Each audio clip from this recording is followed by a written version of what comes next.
This is a lecture by Dr. Henry Loger, given on the 23rd of January, 2024.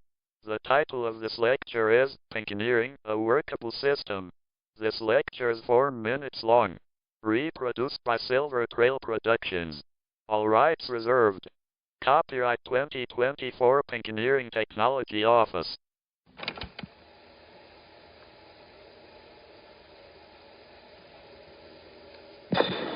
Welcome.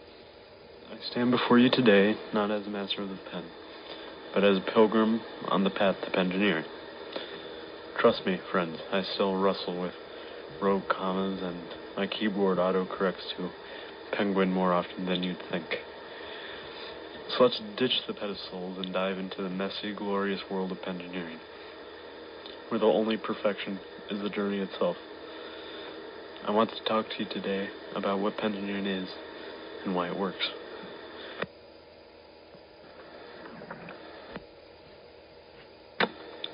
Forget the grammar police. Pengineering isn't about rigid rules and microscopic inspections of your senders. It's about the messy dance between your thoughts and the page, the thrill of ink meeting paper, and the joy of leaving your mark. Not literal, because janitors have feelings too. Think of it as jazz for your pen. Improvisation meets intention, where everyone flourishes and splatters, and it tells a story. Think Pengineering is just for fancy fonts and calligraphy competition? Think again. These skills bleed into everyday life, figuratively, of course. From crafting killer emails to taming complex projects, the lesson learned here become your secret weapons. Those lessons are, of course, focus, intention, and clarity.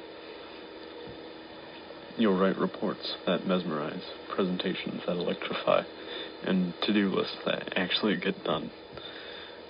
No longer are you master procrastinators. So we've established that Pengineering isn't just about fancy handwriting, but a transformative journey for the mind and spirit. But why does it work? What's the science behind the scribbles? Picture the human brain as a hummingbird caught in a whirlwind of thoughts. Now imagine the pen as a grounding tether, guiding your focus onto the page. Studies show that the act of writing activates the prefrontal cortex, the brain's control center for attention and critical thinking. It's like hitting the pause button on mental chaos, allowing us to observe our thoughts with newfound clarity. This mindful state translates to everyday life, enhancing our ability to focus, filter distractions, and approach challenges with a calm, collected mind. Pengineering's magic extends beyond the purely cognitive. The act of putting pen to paper can be a potent form of emotional catharsis. Studies reveal that journaling, the cornerstone of Pengineering, provides a safe place to express and process difficult emotions. As we pour our vulnerabilities onto the page, we externalize them, granting them tangible form to be confronted, dissected, and eventually released. This act of emotional purging can significantly reduce stress, improve mood, and pave the way for personal growth. The power of Pengineering isn't limited to individual transformation either. This practice fosters a sense of community, connecting us through this shared language of ink and bleach. In the modern age, online forums buzz with enthusiasts swapping tips, sharing masterpieces, and offering encouragement. They are Pengineers, they just don't know it yet. Local calligraphy clubs often gather to practice, exchange stories, and celebrate the joy of writing. In a world increasingly dominated by digital isolation, Pengineering reminds us of the power of human connection, reminding us that we are not alone in our ink-stained adventures.